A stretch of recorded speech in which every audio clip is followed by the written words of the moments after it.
ladies and gentlemen, please welcome to the stage Nelson Reyneri, Principal ESG Practice, Point B, and our esteemed panel. Good morning, everyone. Buenos dias. I'm going to start with a confession. I'm an eternal optimist, and that's not due to the wonderful Café Cubano that's here and throughout Miami.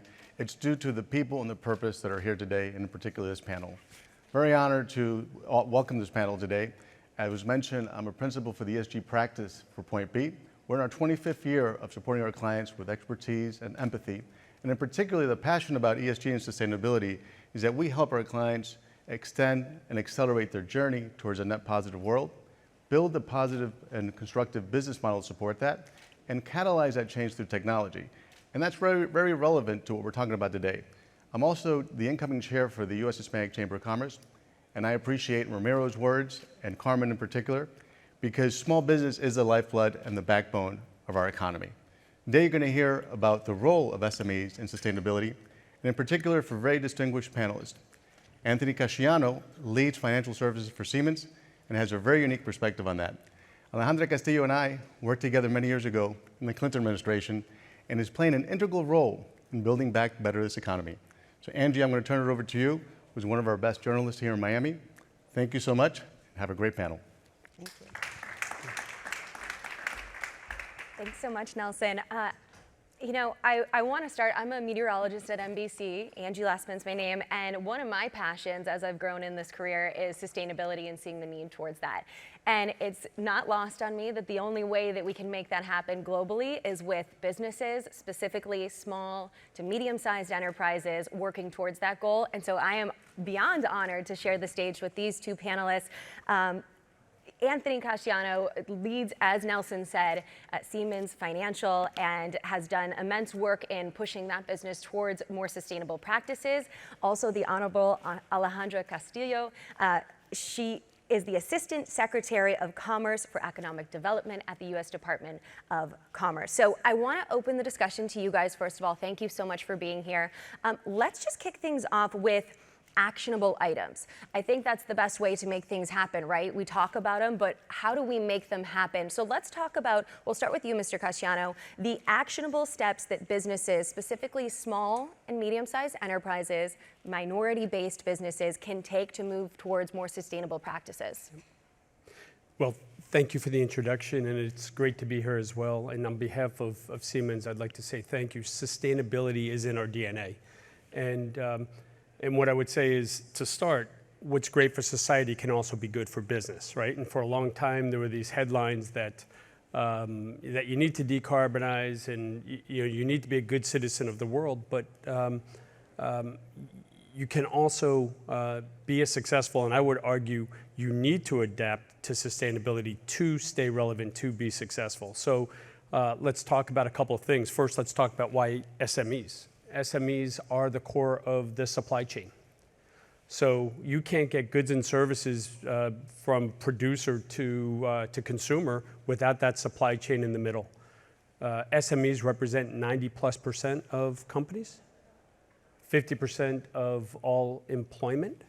So the conversation has to start there. I think for a long time, the question's been, how do I start? Big companies like Siemens, like Ford, like any major company that has already started that journey has a sustainability team. You know, they've embraced ESG. They have a whole team around it. But how does that cascade down into small businesses and supply chain? We've spent a lot of time talking to these companies, and two things that come from them are, I don't have the resources to develop a plan, so where do I start? And then how do I finance it? So you wonder why a financial services company is part of Siemens is here. It's because we're looking to finance the shift into sustainability. That comes with embracing digitalization and automation to help production be more efficient. Comes with looking at supply chain resiliency and how do I move product differently. And also how we employ people, because I can tell you, I spend more time talking to new hires who are looking for companies that have a purpose. So those are the areas that I'm focused on that I hope will help small companies transition into staying relevant. And Assistant Secretary, it can be daunting for these small businesses. What are some of the challenges that you see them having, but what do you think is important for them to look long-term to see how they can overcome those challenges? So Angie, I'm going to say, first of all, thank you. And secondly, I too, like Nelson, am a perpetual optimist. So let me just take the question from a different perspective, because we were talking about ecosystems. You know, many folks may think about the Department of Commerce as business, and it is, but it really is anchored around creating that ecosystem. And I always take a minute to give a bit of a primer of what the Department of Commerce is. It's 13 different agencies. It's the Census Bureau. As businesses, we need to know where people are, where they live, what's their makeup, right? Because you want to know where your customers are. We are also the National Oceanic and Atmospheric Administration, which you know very well as a meteorologist, because we know that climate impacts supply chains, trucking, shipping, air. So we work very closely with NOAA. We're also the U.S. Patent and Trademark Office, which is very important for small businesses as innovators, because we need to protect our intellectual property. We're also National Institute of Standards and Technology, because when we make things, we want to make them according to standards of durability, but also of efficiencies. I can go on and on. We're also the Minority Business Development Agency, which I led under the Obama administration, which really works to bring minority-owned companies to grow in size and scale. And then EDA, which is the agency that I lead right now. And I want to go back to ecosystems. For SMEs, we need to make sure that, one, they have broadband. Because what we realized under the pandemic was if they couldn't pivot quickly to e-commerce, they were at a disadvantage. We also need to make sure that they know how to work with another sister agency, which is the International Trade Administration, and you're going to hear more about it through my colleague Ian Saunders, how to find those new markets, how to export, and building those opportunities to export. I can go on and talk to you more about what commerce is doing, but what's at the core is how do we help SMEs pivot, and pivot in many ways with technology, with finding new customers, diversifying their business plan, and at the end of the day, sustainability and workforce development. And I'll talk more about workforce development as we move along. And you know, there's a couple of things that you mentioned. You're an optimist, and I think a lot of being an optimist, I should say it's hard to be an optimist oftentimes when you look at the future these days. When you're looking at the future in this sphere, what does it look like to you? What are some of the positives that you see with SMEs and sustainability moving forward? So many opportunities, and I'll give you an example. Right now, the agency that I lead, the Economic Development Administration, we are deploying $3 billion in capital to infuse economic development at the regional level. And you're going to hear more about that.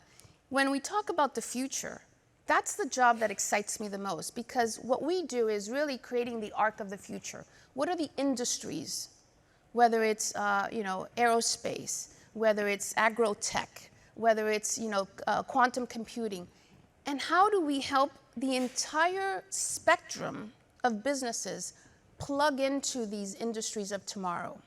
I'll give you another example. Right now, there's $5 billion coming out of the Department of Transportation for electric vehicle charging stations.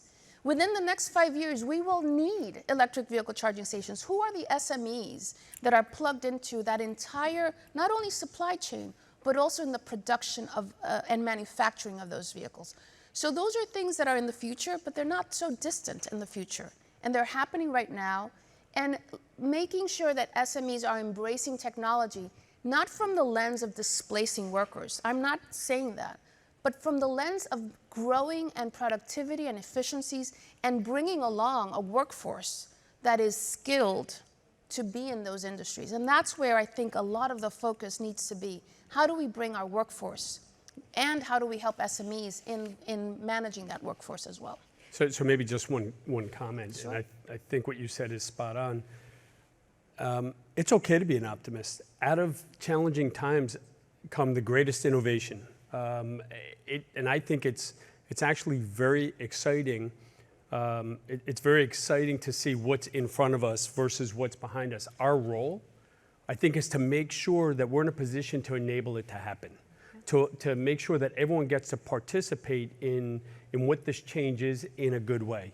So sustainability to me is an output, making the environment better, but it's an output of different things we do, like looking at resiliency of supply chain. That creates opportunity, like opening up the workforce and retraining people to make sure they can participate. Employment with a purpose, that's connected. Digitalization, automation, IoT, all these technical terms that we have helps make companies more resilient, helps make the economy more resilient. And oh, by the way, we can do it through a network of both our neighbors from Canada through Latin America, and we've always talked about that, but that becomes more important as we go forward. But going back to your ecosystem, the ecosystem plays a role, and who's in the ecosystem? It's academia, it's government, it's private industry, it's banking. It takes a lot to help drive this innovation through whatever the maturity is. So you talk about e-charging, and we're an investor in Electrify America. Siemens makes charging stations, right, to help enable the transition to e-vehicles. Can't have one without the other. And so that's all part of a whole different connected ecosystem, and that needs to be financed. And so I think, for me, the thing that we should be looking at is, as bad as things have been, what we've gone through, there's another side of this, and that side is exciting. And we're in Miami. Yeah. It's a place where Latinx people thrive. I want to switch gears and talk about some of these minority-based businesses, because while we said 90% of world's businesses are small and medium-sized enterprises, many of those, a large percentage of those, are minority-based. So what is the role, Mr. Casciano, what is the role of these Latin American-based companies in moving towards more sustainable practices? So let's break it down into two parts. One is locally, and making sure that there's room for all companies that have business, give them the opportunity to participate. And for a long time, the supply chains and how supply chain was rewarded favored history, right? Favored those that you've worked with before. That's natural, and so as companies get built and as companies have broader participation, people of color, different race, gender, whatnot, we need to make sure we have room for everyone to participate. And I think good company practice allows for that to happen, and successful businesses ensure that it happens. So that's one. The second part is, again, I had a symposium 3 years ago on supply chain resiliency before we ever knew the pandemic was what it was going to do to the supply chain that it did, right? And one of the things that we talked about was this potential hemispheric shift from east-west to north-south. So bringing in Latin America closer to the U.S. market. As a, for instance, you go outside and you look at construction and you see all these buildings going up in windows. That's a Colombian company that manufactures the windows there and sells them here. And we financed that company. That company needed to update its operations to make them more automated, to make them more efficient. So they were sustainable, but they were also necessary to make them be competitive.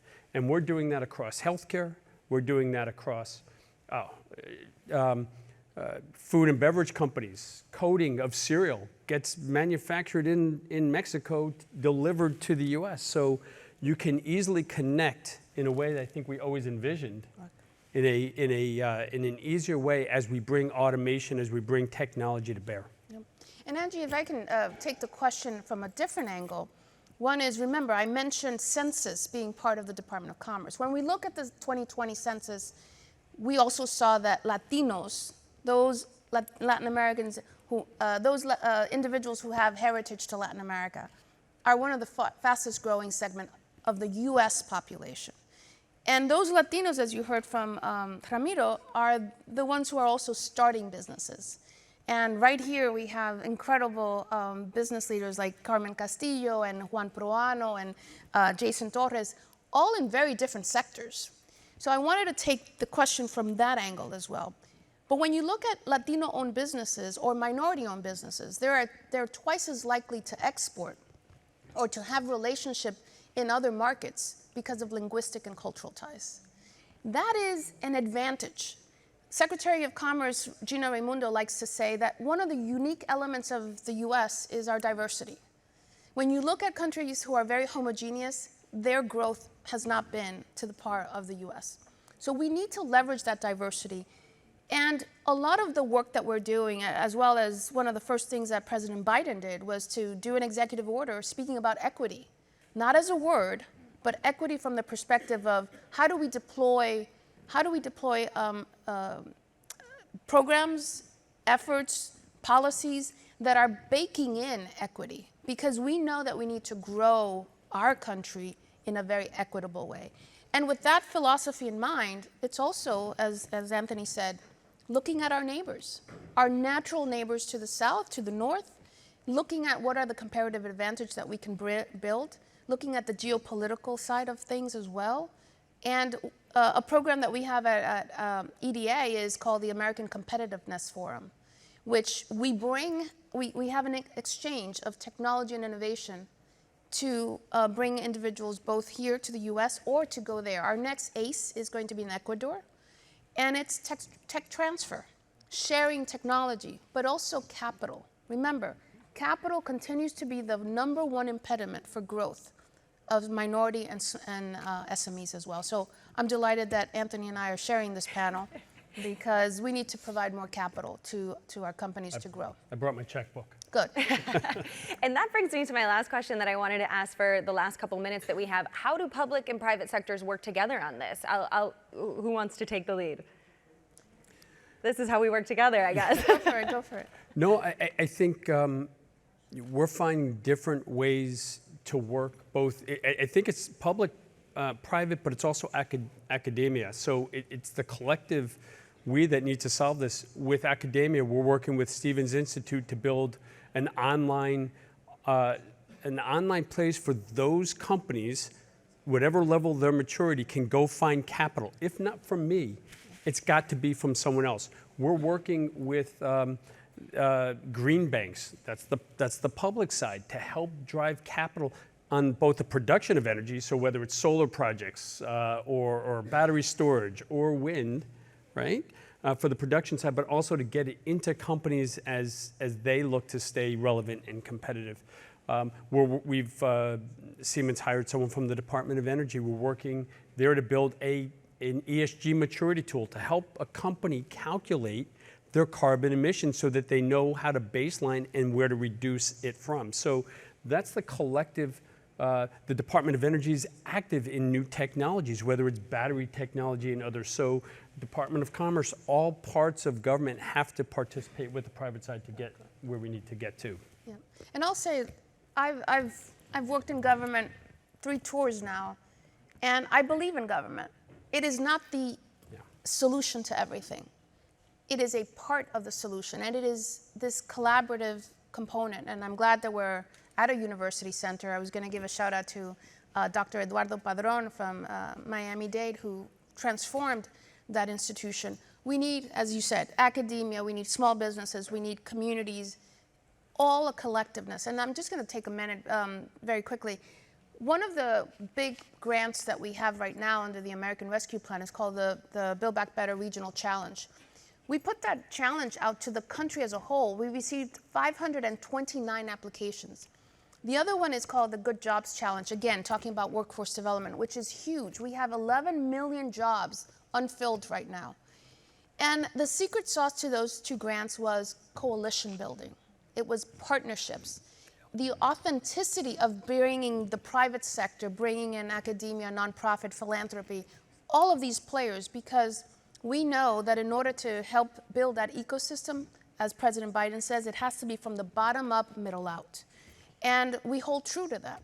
So the collaboration may not be readily to the eye, but let me tell you, government and private sector work very closely together on so many fronts, particularly to make sure that our global competitiveness continues to be strong.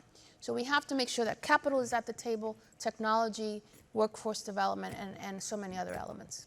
Well, I appreciate so much you guys joining us and sharing all this information with us. It was delightful to have this conversation with you guys. Thanks again. Thank you. Thank you. Thank you guys.